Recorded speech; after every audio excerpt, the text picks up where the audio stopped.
안녕하세요. 커피앤톡입니다. 오늘도 와주셔서 감사드리고요. 바로 사연 읽어보겠습니다. 안녕하세요.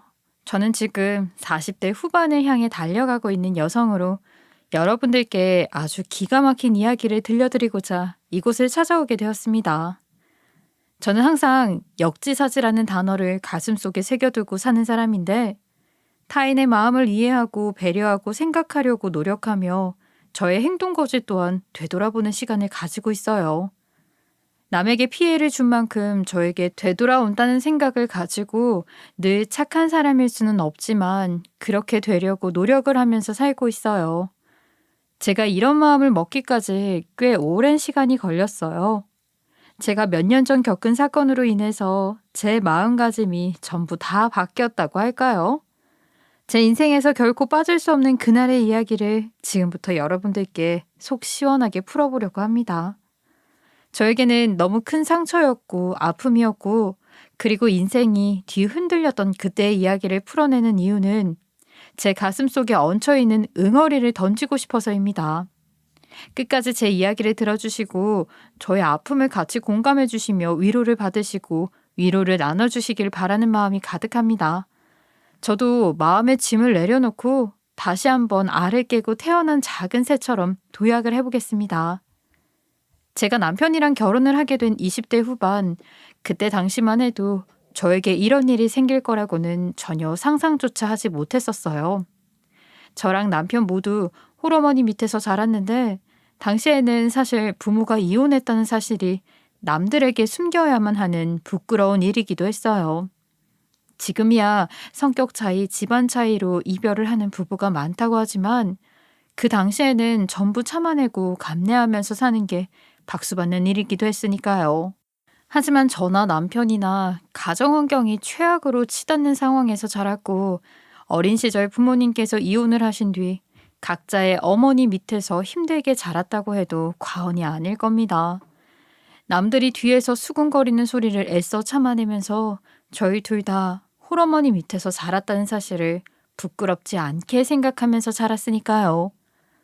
우리 어머님들께서 얼마나 고생고생을 하시며 우리 둘을 키웠는지 누구보다 가까이서 보고 자란 저희가 어떻게 부끄러워할 수 있겠습니까? 그러면 안 되는 거죠. 저희 부부는 어린 시절에 겪었던 은근한 사회차별과 어머님의 고생을 안타까워하는 마음이 통했고 서로를 보듬어주면서 연애를 시작했어요. 각자의 가정 환경에 대한 결핍이 있었기 때문에 결혼을 준비하기까지 오랜 시간이 걸리지 않았던 것도 어떻게 보면 제 인생을 흔들게 된 사건의 전초라고 볼 수 있겠네요. 결혼을 준비했던 당시에 살짝 잡음이 있긴 했었어요. 남편은 평생을 고생하신 시모를 모시고 살고 싶다고 저에게 은근슬쩍 속내를 비추었거든요. 물론 저도 저를 키우느라 본인의 청춘을 다 날리고 남들보다 더 늙어버린 우리 엄마를 모시고 살고 싶다는 생각이 있었기 때문에 남편에게 저의 의견 또한 피력을 했어요. 누구의 어머니만 모시고 살자 하지 말고 양쪽 어머니를 모시고 같이 살자고 말입니다. 말이 안 된다고 생각하실지 모르겠지만 그 당시에는 그 생각이 강했어요. 둘 다 모시지 말거나 둘 다 모셔서 넷이 살거나 하는 생각이 강했기에 남편에게 몇 번이고 말을 했는데 남편은 넷이 함께 사는 건 아닌 것 같다고 하더라고요. 시어머니를 모시고 사는 건 괜찮지만 저희 어머니까지 같이 살면 불편해질 것 같다고 거절을 하는 남편에게 저 또한 시어머니랑 사는 건 불편할 것 같다고 말을 했었어요. 굳이 제가 제 발로 나서서 호랑이 굴로 들어가고 싶지 않았거든요. 그건 여기 계신 모든 분들이 공감해 주시리라 믿습니다. 시어머니가 싫어서라기보다는 누구는 되고 누구는 안 되고 사회에서 받았던 차별을 집 안에서까지 받고 싶지 않았던 저의 마음을 남편에게 주입시켰어요. 결국 남편도 오랜 고민 끝에 합가를 하는 방향보다는 분가를 해서 우리 둘만의 가정을 꾸려보자고 저에게 말을 해주었기에 결혼을 하게 되었어요. 남들이 생각하는 것만큼 행복한 신혼생활을 꿈꾸며 결혼식을 올리고 신혼집에 들어가서 살게 되었는데 글쎄요, 제 신혼생활은 달콤하지 않았어요. 결혼 전에 매일같이 전화해라, 찾아와라 하는 일은 시키지 않겠다고 약속했던 시무가 결혼 이후에 매일같이 저희 신혼집에 찾아왔기 때문이었어요. 그땐 제가 직장에 다니고 있을 때였는데 날이면 날마다 평일이고 주말이고 할 것 없이 우리 신혼집에 찾아와서는 죽치고 앉아있기 시작하셨거든요. 직장에서 치이고 지친 어깨를 애써 다독이며 집에 녹초가 되어 돌아왔는데 거실 소파에 떡하니 시어머니가 앉아서 TV를 보고 있다고 생각을 해보세요. 정말 세상이 무너지는 것처럼 기분이 축축 처지고 오늘은 또 어떤 잔소리를 들어야 하나 가슴에 돌덩이가 턱하니 얹혀있는 기분이었습니다. 시어머니는 처음에 심심해서 찾아온다거나 편하게 있어라 하면서 저를 안심시키고는 제가 저녁 준비를 하려고 하면 슬쩍 다가와 잔소리를 퍼붓기 시작했어요. 애미야, 소금을 그렇게 많이 넣으면 어떡하니? 우리 아들 병나겠다로 시작되는 잔소리는 늘 냉장고 정리도 안 하니 먹을 게 없다, 반찬이 부실하다로 이어졌어요. 처음에는 밥을 해주려고 찾아왔다면서 부엌을 기웃기웃 하시더니 제가 시어머니께 앉아 쉬라고 말씀드린 이후부터는 손 하나 까딱하지 않고 잔소리만 하셨어요. 대한민국 며느리들은 다 아시겠지만 자기 부엌 살림을 남이 만지는 것도 싫고 어떻게 시어머니에게 밥 해달라고 요구를 할 수 있겠습니까? 마음 같아서는 제가 퇴근하는 시간에 맞춰서 칠첩반상을 차려달라고 하고 싶었지만 저는 사실 그럴 만한 깡따구가 전혀 없었어요. 그저 우리 어머니들처럼 순종하고 복종하는 삶을 살아야 하는 줄 알았으니 시어머니의 잔소리에 찍소리 한번 못 해봤어요. 하지만 이런 생활이 한 달, 두 달도 아니고 6개월을 넘어가기 시작하면서 저의 인내심에도 금이 쩍쩍 가고 한계에 도달하여 분노가 터지기 시작했습니다. 매일같이 찾아와서 트집만 잡는 시어머니를 누가 좋아할 수 있을까요? 누가 반가워나 할까요? 저는 시어머니에게 왜 매일같이 우리 집에 찾아오는 거냐고 따져 물었어요. 솔직히 그날은 제가 회사에서 힘든 일이 있었던 날이기도 하고 시어머니의 잔소리에 정신이 나가버려서 지르고 말았던 거죠.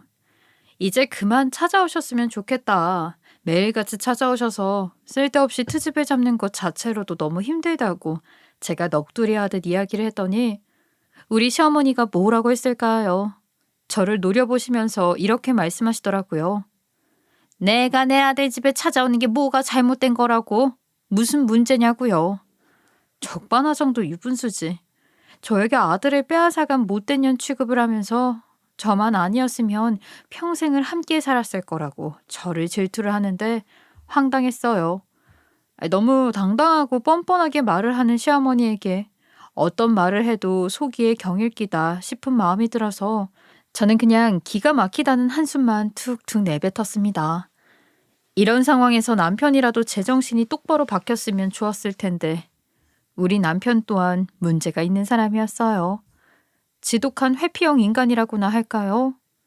결혼을 한 이후부터는 제가 다 잡은 물고기로 보이는 건지 뭔지 자꾸 시어머니의 편에 서서 저에게 참아라, 네가 감당해라 이런 말만 하더라고요.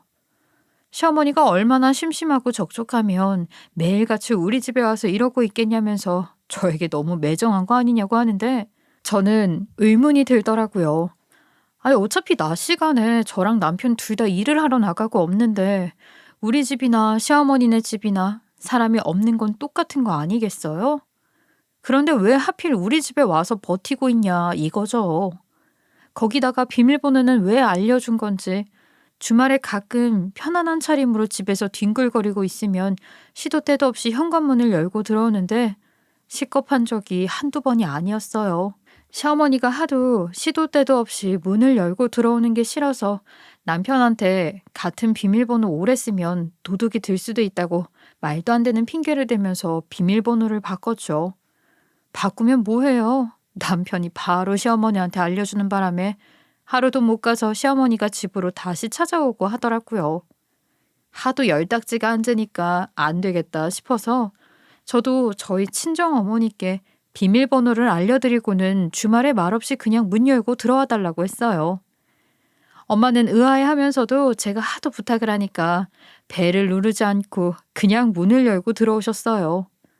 당연히 시어머니인 줄 알고 남편이 "엄마 왔어?" 하면서 버선발로 뛰어나갔다가 우리 친정엄마가 서 있는 걸 보고 소스라치게 놀라더라고요. "아이, 장모님, 왜 저희 집 문을 열고 들어오세요? 비밀번호는 어떻게 하셨어요? 미리 온다고 연락이라도 하시고 오시지."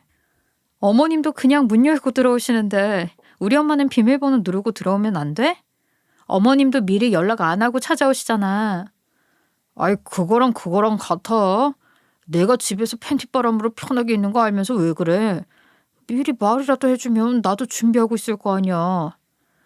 나도 집에서 편하게 잠옷 차림으로 있다가 어머님 모셔서 당황한 적이 한두 번도 아닌데 뭘.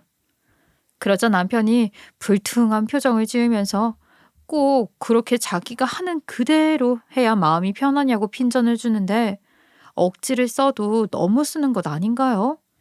역지사지의 마음으로 자기도 당해봐야 두 번 다시 똑같은 일을 벌이지 않겠다 싶어서 한동안 저희 엄마께 귀찮아도 집에 좀 불쑥불쑥 찾아와 달라고 부탁을 드렸네요. 저희 친정엄마께서도 제가 당하고 사는 게 안쓰러웠는지 정말 제가 부탁할 때마다 귀찮은 기색 없이 찾아와 주셨어요. 우리 엄마께서 자주 찾아오시니까 시어머니가 그 소식을 들었는지 저한테 잔소리를 막 퍼부으시더라고요. "우리 아들도 편하게 좀 쉬어야지. 매번 그렇게 사부인이 찾아오시면 어떡하니?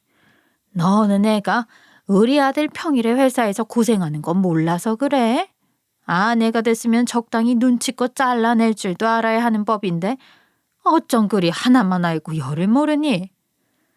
저도 어머님께서 매주 찾아오실 때마다 못 쉬었는걸요. 저도 평일에는 직장 다니는 사람이에요. 저도 좀 쉬고 싶어요, 어머님. 처음에는 황당해하던 시어머니도 제가 계속 친정엄마를 부르니까 슬슬 눈치를 보면서 오는 횟수를 줄이시더라고요. 눈에는 눈, 이에는 이라고 생각을 했는데 알고 보니 그 눈치를 본 게 제 눈치를 본 게 아니라 남편 눈치를 본 것이었더라고요. 남편이 시어머니한테 엄마가 자꾸 찾아오니까 장모님이 찾아오신다고 오지 말라고 딱 잘라 말을 했던 거죠. 참나. 미리 언지를 줬으면 이렇게 유치하게 복수할 필요도 없었는데 말이에요. 그래도 남편 말은 잘 들어서 다행이라고 생각을 하면서 마음 편안하게 먹었는데 저희 집에 찾아오질 못하니까 이제는 저희 부부를 시댁으로 부르는 게 아니겠어요? 하루는 시어머니가 큰일이 났다면서 끙끙 앓는 소리를 내면서 전화를 했길래 놀래서 퇴근 후에 남편이랑 시댁에 찾아갔더니 시어머니가 누워서 앓고 있으시더라고요. 무슨 일이시냐고, 왜 그러시냐고 놀래서 물어보니까 장독대를 옮기다가 허리를 삐끗한 것 같다고 하시면서 일어나지를 못하시겠대요. 저희가 부축을 해드려야 겨우겨우 움직이는 수준이시길래 이걸 어쩌냐 고민하고 있었는데 시어머니가 우는 소리를 내면서 며칠만 좀 도와달라고 하시더라고요. 하필 그때가 5월 달에 있는 황금 연휴 기간이었거든요. 어린이날까지 딱 겹쳐서 주말 내내 쉴 수 있는 황금 연휴요. 당연히 시어머니 옆에서 병수발 들기 싫었지만 뭐 어떻게 하겠어요. 입으로 효도하는 효자 남편이 냉큼 주말 내내 옆에서 도와드리겠다고 하더라고요. 저도 뭐 시어머니를 나몰라라 할 수 없으니 억지로 시댁에 붙어서 연휴 내내 시어머니의 병수발을 들고 시댁 청소며 살림이며 도맡아서 했어요. 편하게 쉬어도 모자랄 연휴 내내 지옥 같은 시간을 보내고 드디어 출근을 딱 했는데 그날 저희 회사 판촉물 만드는 문제 때문에 외근을 가게 되었어요. 저희 회사 담당 거래처가 시어머니 사는 동네에 있어서 갔는데 담당 인쇄소 사장님이랑 밥 먹고 사무실에 들어가는 길에 제가 뭘 봤는지 아세요? 글쎄 공원 같은 데 보면 운동기구 같은 게 질비하게 있는 거 아시죠? 간단하게 생활운동 할 수 있는 기구들이요. 거기서 우리 시어머니가 신나게 철봉에도 매달리고 허리 트위스트하는 운동기구를 돌리고 있는 게 아니겠습니까? 불과 하루 전만 해도 움직이질 못하겠다면서 화장실 갈 때에도 저한테 부축을 해달라고 했던 사람이 공원에서 운동기구를 돌리고 있다니 어처구니가 없었죠. 진짜 순간 속에서 부글부글 끓어오르는데 제가 너무 어이가 없어서 어머님 하고 불렀더니 시어머니가 저를 보고는 화들짝 놀라는 게 아니겠습니까?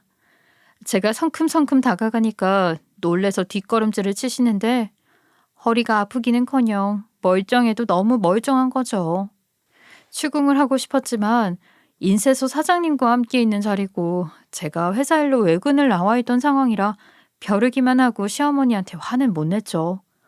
나중에 추궁해서 들어보니까 저희 부부가 연휴 기간 내내 자기 빼놓고 어디 놀러라도 갈까봐 옆에 붙여놓고 싶어서 그 난리를 치면서 들어누웠던 것이었어요.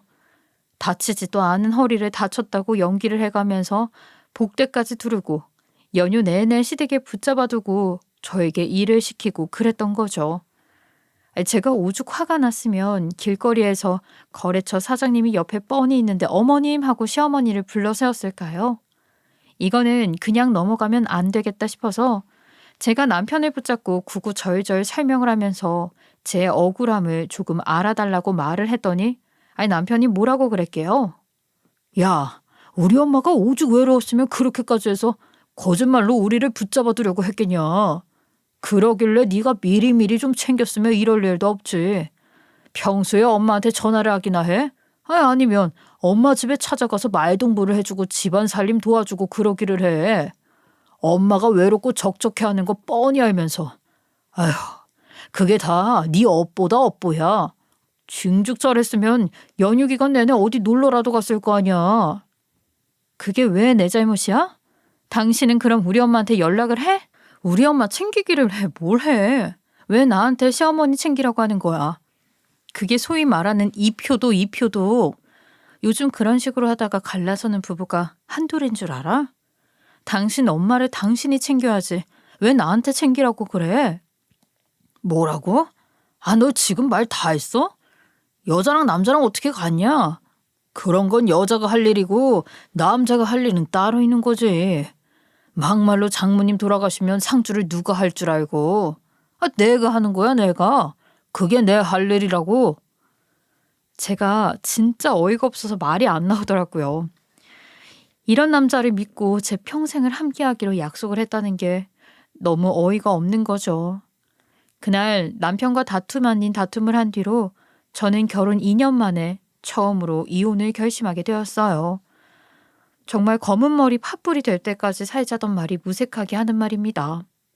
그 뒤로 밤마다 남편 몰래 이혼하는 법, 이혼 소송하는 법을 몇 번이나 검색했는지 모르겠어요. 하지만 그때 이혼을 했다면 제가 사연을 쓰지 않았겠죠. 정말 하늘도 무심하시지. 몸 상태가 영 좋지 않은 게 느껴지고 자꾸 역한 기운이 올라오면서 머리가 핑글핑글 돌더라고요. 하도 스트레스를 받아서 위험이라도 생긴 건가 싶어서 병원에 찾아갔는데 피검사를 해보자고 하셔서 피검사를 하게 되었어요. 제 증상이 영 이상하다고 해서 한 것이었는데 결과는 충격적이게도 글쎄 임신이라고 나오는 게 아니겠습니까? 남편과 저는 아이를 조금 늦게 가지려고 생각을 했기 때문에 임신을 피하는 걸 철저하게 하고 있었는데 삼신 할매께서 제가 이혼을 하려던 걸 알았는지 뭔지 갑작스럽게 절 찾아오신 거죠. 갑자기 생겨버린 뱃속의 아이 때문에 저는 이혼 생각을 접어버리게 되었어요. 적어도 우리 아이가 부모 밑에서 자라길 바랐거든요.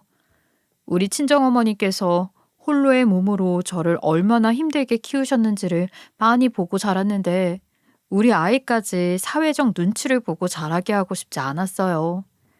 제가 임신을 했다는 소식을 남편에게 전하고 양가 어머님들께 전했는데 저희 친정엄마께서 눈물을 글썽이시면서 저를 가졌을 때가 생각이 난다고 하시더라고요. 우리 딸이 고생 안 했으면 좋겠다고 하시면서 눈물을 찍어내시는데 정말 그 따뜻한 마음이 고스란히 느껴져서 제 아이에 대한 확신이 생기기 시작했어요. 우리 엄마께서도 나를 정말 사랑으로 키워주신 만큼 나도 사랑으로 키워내겠다 하는 마음이 들었던 거죠. 당연히 훈훈한 분위기를 이어가려 시어머니에게도 말을 했는데 우리 시어머니는 예상을 뛰어넘는 인사를 건네셨습니다. 제가 임신 7주 차라고 말을 전하니 아들이냐? 아들 아니면 소용없다 하시더라고요. 적어도 임신 16주는 지나야 성별을 알 수 있는데 참 할 말 없게 만들죠.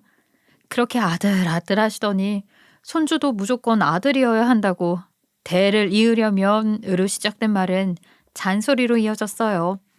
당연히 시어머니에게 축하한다는 이야기는 듣지 못했고요. 저는 임신 기간 내내 직장 생활을 그만두지 않았고 시어머니는 그걸 탐탁지 않게 생각했지만 남편이 돈이 있어야 애도 키울 거 아니냐고 한마디 하니 핀잔이 쏙 들어가셨어요. 임신해서 온몸이 퉁퉁 붓고 힘들긴 했지만 집에만 있으면 당연히 시어머니가 잔소리를 할 게 뻔했으니까 차라리 일을 하는 게 낫다는 생각을 하게 되었어요. 그렇게 임신 8개월 차까지 힘들게 일을 하다가 막달이 되어서야 육아휴직을 하게 되었고 조금 이르게 양수가 터지는 바람에 출산을 하게 되었어요.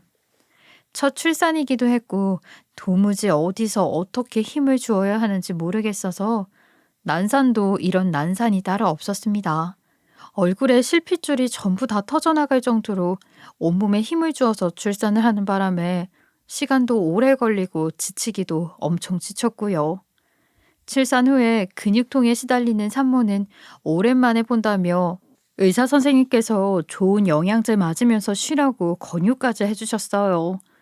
거울을 봤는데 얼굴이 진짜 무슨 보라색으로 염색이라도 한 사람처럼 푸르딩딩한 게 아니겠어요?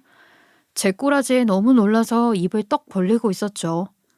저희 엄마께서는 제 얼굴을 보고 너무 놀라셔가지고 엉엉 울면서 고생했다고 이제 엄마가 되었으니 앞으로 더 힘들 거라고 많이 도와주시겠다고 하셨어요.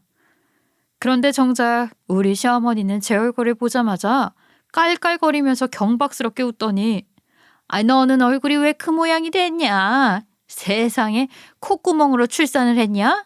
하시는 겁니다. 병원에서 퇴원을 한 이후에 육아의 전쟁이 드디어 시작되었어요. 정말 신생아가 그렇게 3시간마다 모유를 먹어야 하는지도 몰랐고 하루 종일 우는지도 몰랐어요. 항상 방송 매체에서만 보던 육아만 경험을 했던 터라 어려워도 너무 어렵더라고요. 오죽하면 제가 양가 어머님께 도와달라고 부탁을 다 드렸다니까요. 저희 엄마께서는 어떻게든 저를 도와주시려고 애를 쓰신 반면 시어머니는 어떻게든 책을 잡고 싶어서 안달이 난 사람처럼 굴기 시작했어요. 정말 심보가 고약해도 이보다 더 고약할 수 있나 할 정도로 저에게 사사건건 잔소리의 트집에 육아는 그렇게 하는 거 아니다. 우리 땐 그렇게 안 했다 하시는데 죽겠더라고요. 처음에는 저도 아무것도 모르니까 이렇게 하면 안 되나 보다 하고 있다가 요즘 맘카페며 인터넷이며 엄청 지식이 많지 않겠어요? 일일이 모르는 거 다 물어보고 방법을 터득하면서 시어머니가 저에게 했던 말들이 하나도 인증되지 않은 옛날 민간요법이라는 것도 전부 알게 되었죠. 아이가 100일이 지났을 무렵부터는 육아가 좀 더 수월해지기 시작해서 그때마다 잔소리하는 시어머니에게 나름의 사이다를 터뜨려가며 대응을 하기 시작했어요. 시어머니가 유기농 분유만 먹여라, 이유식을 빨리 시작해라, 과일 먹여라, 밀가루 먹이지 말아라 할 때마다 저도 당당하게 웃으면서 말했죠. 요즘 분유는 다 좋대요. 이유식은 개월수마다 단계가 있대요. 과일은 너무 많이 먹이면 배탈 난대요. 밀가루는 알러지 노출 때문에 빨리 시작하래요 하면서요. 일부러 육아 백과사전 같은 걸 보여주면서 어머님 여기 보시면 책에도 다 나와 있죠? 어머님 세대랑은 달라요 하면서 콕 집어서 말도 해주고요. 우리 시어머니가 또 가방끈이 짧아서 책에 있는 내용이라고 하면 입을 꾹 다무시거든요. 저는 저희 친정어머니와 비교를 해대면서 우리 엄마는 일부러 이런 책 사서 공부를 하신다. 어머님도 한 권 사드릴까요? 하면서 약을 올렸습니다. 그렇게 육아휴직 1년이 다 끝나가는 무렵의 말입니다. 제 인생을 또 한 번 흔드는 사건이, 아니 믿을 수 없는 일이 벌어지게 되었어요. 저희 엄마께서 정말 아무런 예고도 없이 갑작스럽게 중풍으로 쓰러지시게 된 것이었어요. 우리 엄마께서 혼자 사시다 보니까 엄마가 쓰러졌을 때 빠르게 확인을 하거나 발견을 한 사람이 없었던 탓에 오랜 시간 홀로 방치가 되신 거예요. 은인이나 다름없는 옆집 아주머니께서 우리 엄마께 뭐 전해줄 게 있어서 오셨다가 쓰러진 걸 발견하고 119에 신고를 해주셔서 병원으로 이송이 되었어요. 제가 연락을 받고 놀라서 병원에 갔을 때 이미 모든 처치는 끝나 있었지만 엄마께서 중풍으로 인해 거동이 심각하게 불편해진 상황이었어요. 몸 한쪽에 마비가 와서 평생을 몸을 절어가면서 생활을 하셔야 한다는 게 아니겠습니까? 저는 너무나도 놀랐고 어떻게 해야 할지 상상조차 가지 않아서 막막한 상태에 빠져들게 되었어요. 세상 어느 누가 예상이나 했을까요? 엄마가 중풍에 걸리실 줄이야. 친정엄마께서 거동이 힘드니까 매번 제가 병원으로 가며 병간호를 했는데 저에게는 아기까지 있는 상태였고 육아휴직도 끝나가는 시점이었으니 고민이 많았어요. 아이를 제 품 안에서 키운다면 더할 나위 없이 좋겠지만 들어가는 돈이 한두 푼이 아닌 상황에서 제가 일을 그만두는 게 맞나? 어머니는 누가 간호를 해야 하나? 정말 미치도록 고민이 되고 하루에도 20번씩 마음이 바뀌곤 했어요. 하지만 시간은 속절없이 흘러 빠르게 결단을 내려야 할 시기가 찾아왔어요. 결국 저는 회사를 그만두고 친정엄마를 우리 집으로 모시기로 결정을 내리게 되었습니다. 대신 엄마는 본인 집을 정리한 돈을 저희 부부에게 주시겠다고 하셨어요. 그 돈이라면 엄마를 모시고 사는데 아무 문제가 없을 거라 생각을 했어요. 남편도 갑자기 집 한 채 값이 들어온다고 하니 바로 좋다고 오케이를 하더라고요. 어차피 엄마께서는 저희 집에서 같이 산다고 해도 병수발 뜨는 건 저 하나뿐이지 남편은 지금이랑 다를 바 없는 생활을 할 테니까요.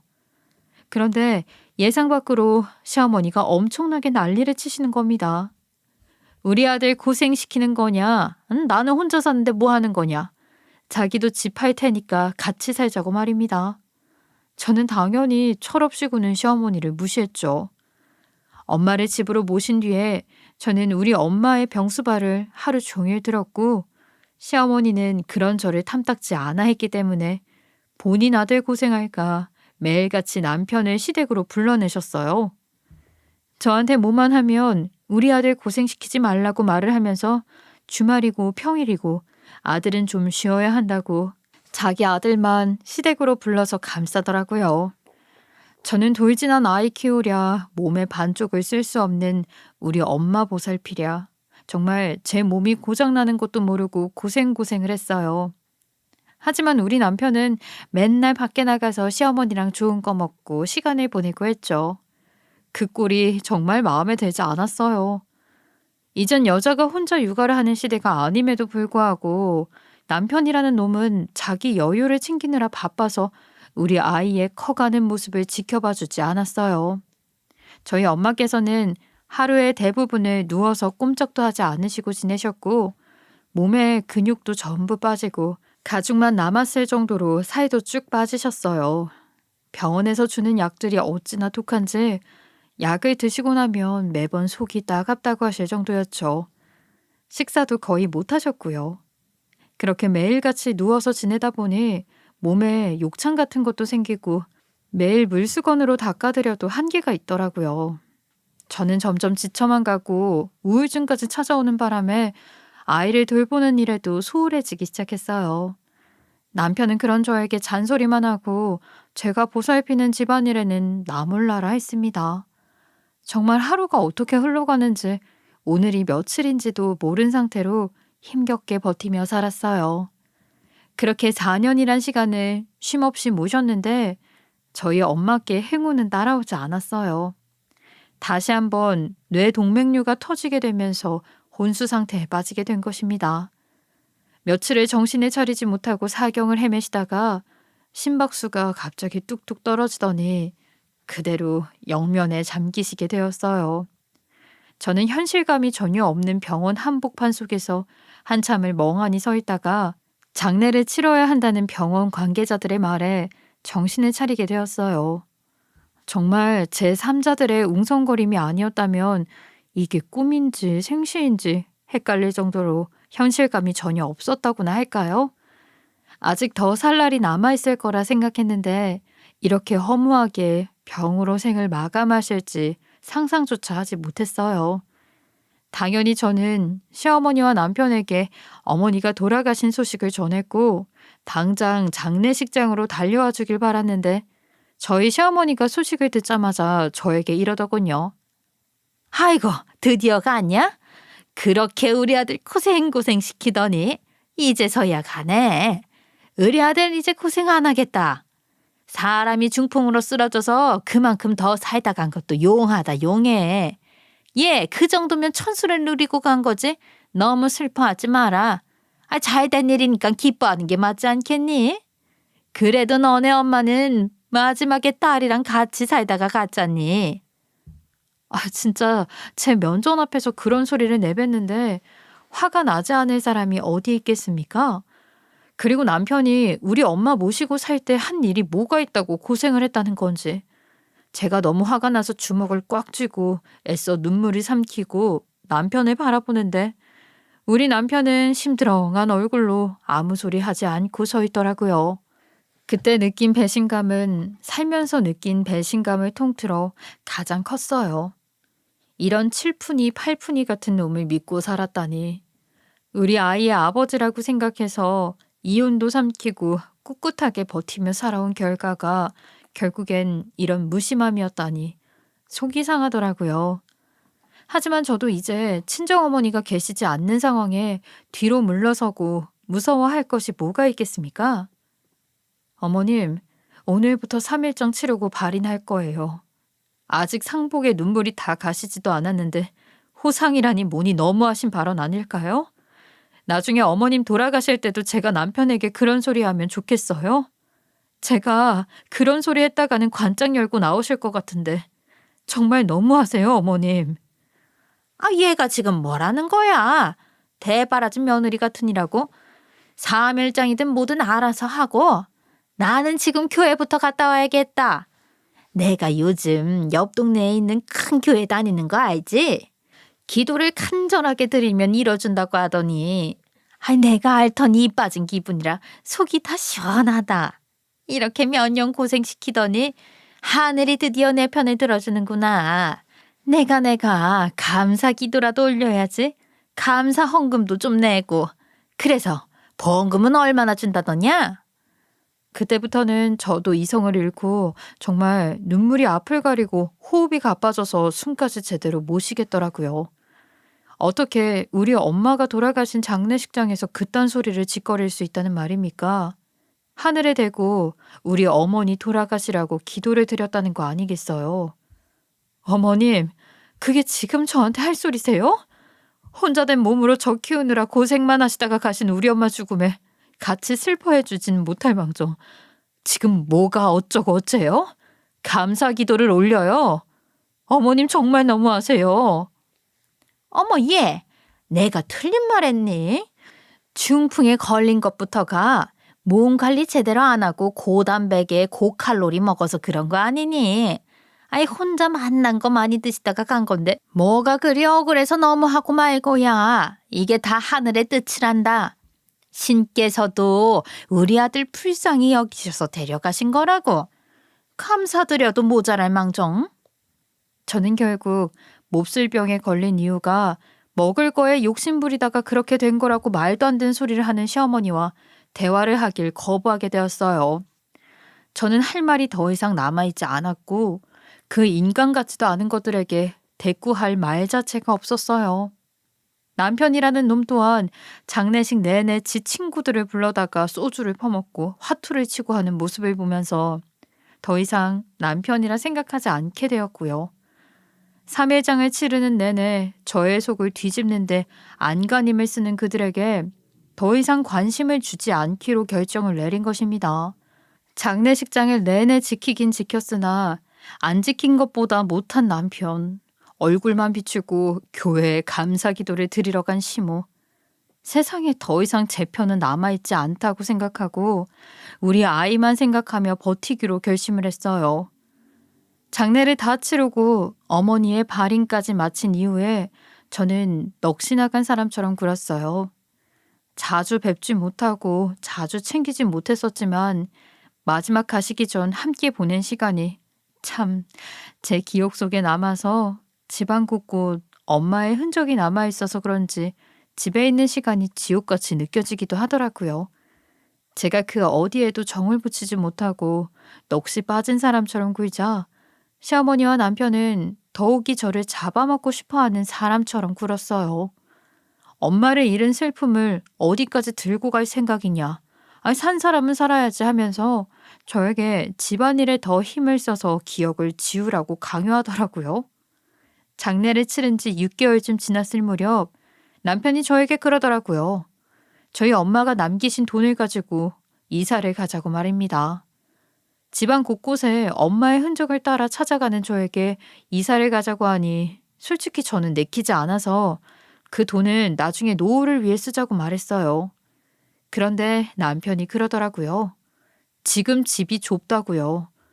거의 10년이 가까운 시간을 보낸 집인데 뭐가 좁다고 하냐고 이 집에 정 붙이고 산 시간을 떠올려 보라고 말했어요. 그러자 남편은 저에게 앞으로 시어머니와 함께 살아야 하는데 지금 집은 좁아서 불편하다며 큰 집으로 이사를 가서 편하게 살아야겠다는 겁니다. 아니, 저와 상의도 없이 갑자기 시어머니를 모시고 산다는 것도 어이가 없었는데 갑자기 큰 집 타령을 하니까 어이가 없더라고요. 저희 친정어머니와 살 때는 집이 좁다는 소리를 한 번도 하지 않았던 사람이에요. 제가 그 이야기를 하자 남편은 본인 어머니께서 신축 아파트에서 살아보고 싶다고 하셨다면서 신축 아파트에 가면 저도 더 편하지 않겠냐고 하더라고요. 큰 집으로 이사를 가봐야 제가 해야 할 일만 산더미처럼 늘어날 텐데 누구 좋으라고 그 큰 집으로 이사를 가고 시어머니를 모시고 살겠습니까? 남편은 저에게 자기가 그동안 장모님을 모시고 살면서 불편했던 만큼 앞으로는 시어머니를 모시고 살면서 편하게 살고 싶다며 저에게 통보를 해왔어요. 공평하게 서로의 어머님을 모시고 살아야 하는 것 아니겠냐고요. 이거야말로 말이 안 되는 소리죠. 왜냐면 그때 저희 엄마 집 한 돈을 챙기려고 남편이 적극적으로 같이 살자고 했던 것도 있었거든요. 저는 이혼을 하기로 마음을 수백 번이나 먹었지만 네, 저는 참 바보입니다. 우리 아이가 걱정되어서 혹여라도 제 어린 시절처럼 놀림을 받거나 손가락질을 받을까봐 걱정이 되어서 쉽사리 이혼을 하지 못하겠더라고요. 바보가 따로 없다고 하셔도 참 할 말이 없습니다. 엄마께서 저를 혼자 키웠던 세월이 주마등처럼 흘러 지나가더라고요. 여자가 얼마나 드세면 남편이랑 헤어지고 아이까지 혼자 키우겠냐고요. 더군다나 남편 없이 제가 혼자서 아이를 잘 키울 수 있을까? 돈은 어떻게 벌지? 하는 생각이 들기도 했어요.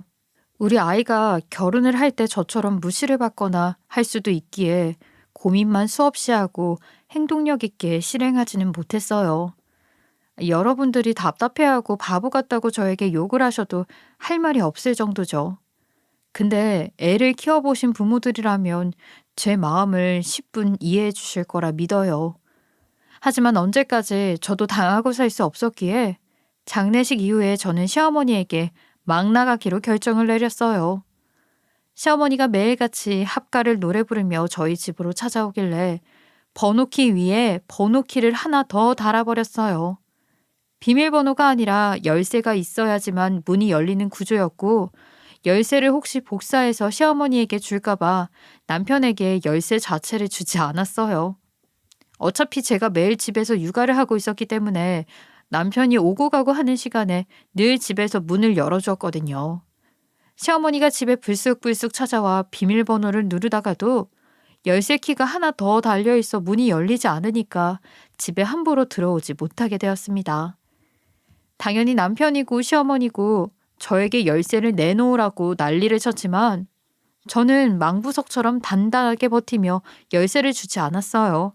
아니, 애초에 대꾸 자체를 해주지 않았죠. 제가 왜 지들 눈치를 보면서 힘들게 살아야 하나요? 남편이랑 시어머니는 계속 합가를 할 생각에 있고 저는 모르쇠 하며 지내기를 3년 드디어 저에게 복수를 할 기회가 찾아왔습니다. 시어머니가 어느 날 길을 가다가 쓰러졌고 병원에 실려가니 우리 친정 엄마처럼 중풍이 왔다는 것이 아니겠습니까?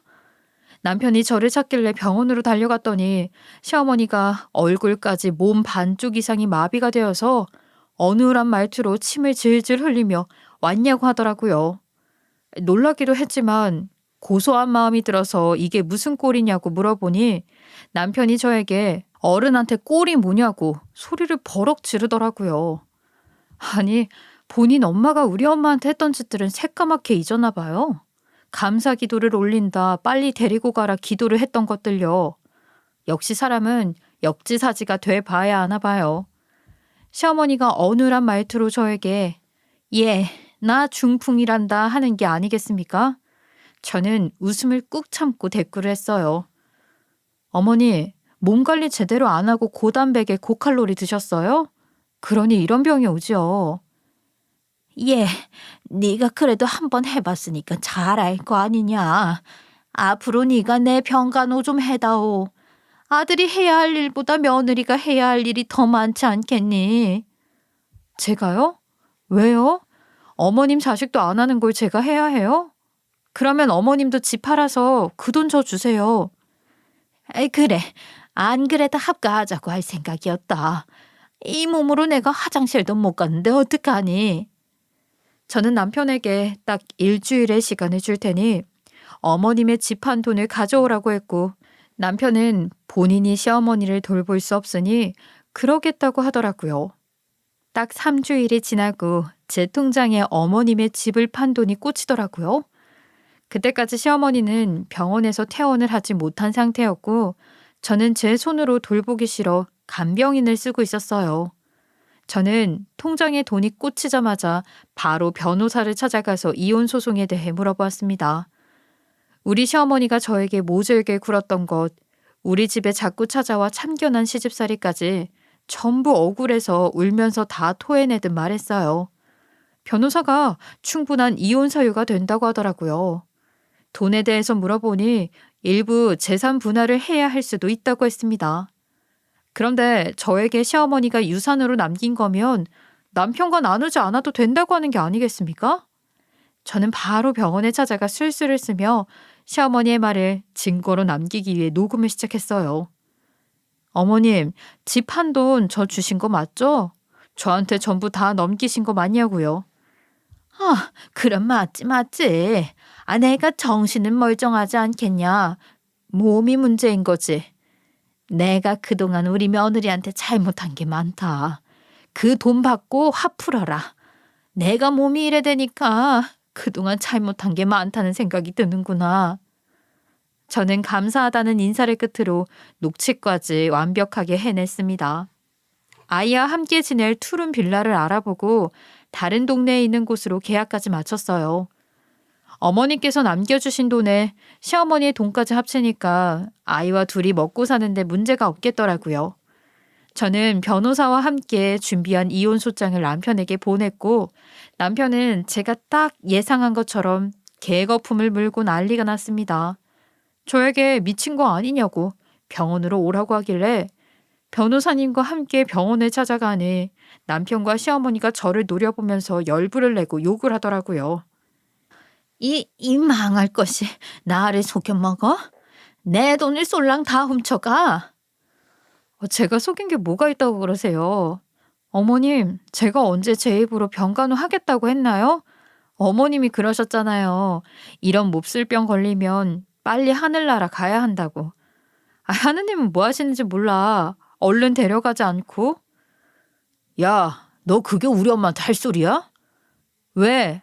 너네 엄마도 우리 엄마 장례식에 찾아와 저러고 교회 가서 감사기도에 헌금까지 했는데 너도 그랬잖아. 야, 너 진짜 무섭다. 그거 하나하나 다 마음에 담아놨냐? 돈이라도 내놔. 왜? 그거 내가 당당하게 증여받은 건데? 미리 녹음해두었던 녹취록까지 변호사와 함께 대동해서 들려주니까 시어머니도 남편도 둘 다 사색이 되어서 망연자실 하더라고요. 그때부터 남편이 갑자기 제 발밑에 바싹 엎드려 빌기 시작하는데 정말 가슴속 깊이 있던 응어리가 확 풀리는 느낌이었어요. 내가 우리 엄마 병간호를 어떻게 해? 더럽게 똥오줌을 어떻게 받아? 나 우리 엄마 절대로 못 모셔. 죽어도 못한다니까. 자식이 못한다고 하면 어떡해? 잘해봐. 나는 뭐 좋아서 너네 엄마 똥오줌 받으면서 내 인생을 낭비하고 싶겠니? 남편이 계속해서 더럽다, 못한다, 죽어버리고 싶다 하면서 화를 내니 시어머니가 갑자기 눈물을 뚝뚝 흘리더라고요. 하나뿐인 아들 금이야 오기야 키워놨더니 병수발 못 들겠다고 하니까 당연히 시어머니 마음에도 비가 내렸겠지요. 시어머니는 몸이 마음처럼 움직이지 않는지 뒤척뒤척거리면서 저에게 살려달라고, 제발 도와달라고 빌기 시작했어요. 저는 마음 단단하게 먹고 그들에게 상처를 주고 소금까지 뿌리기로 결심했습니다. 그건 신한테 비는 게 낫지 않을까요? 저도 신 찾아가서 기도를 좀 드렸더니 이렇게 감사한 일을 만들어주시네요. 이래서 교회 다니면서 헌금도 하고 그러나 봐요. 앞으로는 빨리 천수를 누리시길 기도드려 볼게요. 저는 울부짖는 두 모자를 두고 병실을 나와 바로 이혼 재판에 들어가게 되었고 6개월이라는 시간 만에 승소를 하게 되었습니다. 저는 바로 주민등록 등본 열람 금지를 걸어놓고 미리 알아봐두었던 빌라로 이사를 나와서 지금은 저희 아이와 단둘이 살고 있어요. 지금은 우리 아이가 초등학교에 입학을 하고 학원도 곧잘 다니고 있기에 일도 하면서 남겨주신 돈 아껴 쓰며 잘 살고 있어요. 걱정했던 것과 달리 우리 아이는 남편에 대한 정이 없었고 저에게 늘 기쁨과 행복을 주면서 지금 생활에 적응해서 지내고 있어요. 그리고 이전 시모는 아직 몸이 반이 마비된 상태로 별다른 진척도 없대요. 결국에 전 남편은 모시면서 살 수 없다고 요양원으로 시어머니를 보냈다고 하던데 돈이 없다면서 싸구려 요양원으로 집어넣었다고 하더라고요. 역시 입으로만 효도를 해서 그런지 면회조차 안 간다고 하던데 이전 시어머니의 말년이 이렇게 되어버리네요. 이래서 역지사지의 마음을 되새기며 살아야 하는 거라 다시 한번 느껴봅니다. 본인이 그런 처지가 되고 나서야 후회하면 늦은 거죠. 저는 앞으로도 우리 아이와 오순도순 행복하게 살 겁니다. 지저분했던 그 시간들은 이렇게 여러분께 사연으로 풀어냄으로써 완벽하게 정리하겠습니다. 제 이야기 어떠셨나요? 다 털어내고 나니 속이 시원하네요. 날이 점점 더워지고 있는데 다들 건강 한번 더 챙기시면서 또 다른 사연으로 같이 공감하며 웃고 떠들어 볼 수 있었으면 좋겠습니다. 제 이야기 들어주셔서 감사합니다. 지금까지 커피앤톡이었습니다. 오늘도 끝까지 함께 해주셔서 감사하고요. 다음 영상으로 또 찾아뵙겠습니다.